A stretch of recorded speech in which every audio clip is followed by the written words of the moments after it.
compete in ultimate winter sports competition. But there's a catch. They won't be competing in their own sports. They'll be competing in each other's. From figure skating to ice climbing to luge to dog mushing. All your favorite winter sports are covered. And here to catch up with us on it is Olympian and host Perdita Felicien. Good morning.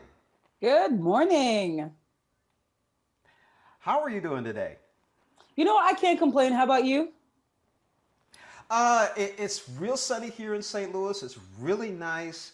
I'm inside. I don't have to worry about social distancing, so it's kind of cool. That's a good day. That's a good day. So tell us first of all, what is all-round competition? What is this whole thing about?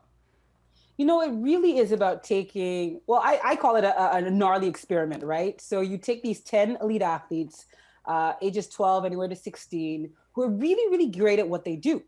But what happens when we ask you to compete in another sport? But there's a catch. You only have 3 days to master this sport. And on the fourth day, you compete against your fellow athletes. What's really interesting is the person whose sport they do that week becomes the coach. And not only do they become the coach, we have a surprise for them each week. We bring in an absolute megastar, a sports star from their sport, and they coach alongside them. And what's really, really cool is they don't know who it is. So they don't know who it is until I announce this person and they walk onto the set. And you see their reaction, right? It's like, whoa, this person has been my idol, or I've looked up to this person for so long. And so the program is really just, it's a really, really fun way to see what sports brings out of people. All these kids being at a young age, how well do they catch on to the other sport they're competing in? That's a really good question. And it's a mix, right? Because sometimes you assume that, well, if you're a figure skater and you're used to wearing skates, well, you must be an excellent speed skater and vice versa, right? And it doesn't always translate. And what it doesn't translate, that's when you see the fireworks. You see the frustrations. You see the meltdowns.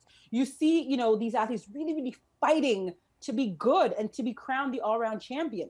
And what I've learned is through my 10 years of going to two Olympics, being a world champion, and competing in the 100-meter hurdles is it's not really about the medals, and it's really not about the crown. It is, but it really is about your character. It's really how you deal with the things that happen to you, right? So if you have a complete breakdown, and the 3 days that you've learned something, you can't get it together on that fourth day, are you going to sulk? Are you going to feel sorry for yourself? Or are you going to get to it?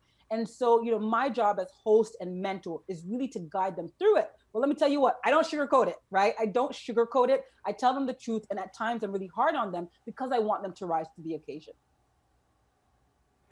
Where do you get your inspiration from? Who coached you? Who was your mentor to get you where you are now? Oh, that's a good question. So I went to the University of Illinois, and I graduated from there in 2004. And so my longtime coach was the head coach, Gary Winkler, who now lives in Coeur d'Alene, Idaho. He's retired. He races horses, but that was my coach. He's gotten me 2 world championship titles, 10 national titles. And for me, I competed for 12 years. The lifespan of a hurdler, if you're lucky, is 4 or 5. I did that for almost 3 times as much. And so I'd like to say that when I'm in front of them and I'm talking to them, whether it's tough love or really giving them a quick embrace because they need it, I've seen it all. I've fallen, I've been injured, I've won it all, I've had the highs and the lows. So when I'm speaking to them, they know I'm coming from a place of experience and really, really a place of where my word holds a little bit more weight because I've been there and I've done that. The last question when I asked you, you're making me think about this, and I hope it's not a repeat of what you just said. But what would you tell not only aspiring other young athletes, but what would you say to those who are the ages of 14 to 16 or 14 to 21 as far as their own lives are concerned? You mean as far as sports or just in general? Just in general, because life is a competition. Yes, and exactly. And that's what I say, life is a competition and sport is a microcosm of life. Sport kind of mimics life. I think looking back at where I was at their age, because I really do see my old self in a lot of these 10 athletes, it really is winning can feel like the only thing. Being popular can feel like the only thing. How many of you like you get on Instagram or your, whatever, Twitter, kind of sometimes feel important, but it's not. It really isn't. It's about who you are as a character, and it's also about defining success for yourself, right? And from that point of view, nobody can take that away from you. Now, one of the things my mom always said is, yeah, you might, be successful because someone thinks you've won, world championship gold medal or an Olympic medal. She's like, those things fade, right? Glory fades. It really is, are you a stand-up person? And so if you're 14 or 15 or 16, I would say don't judge yourself by your accomplishments. They're great to have. And should you want to win? Yes.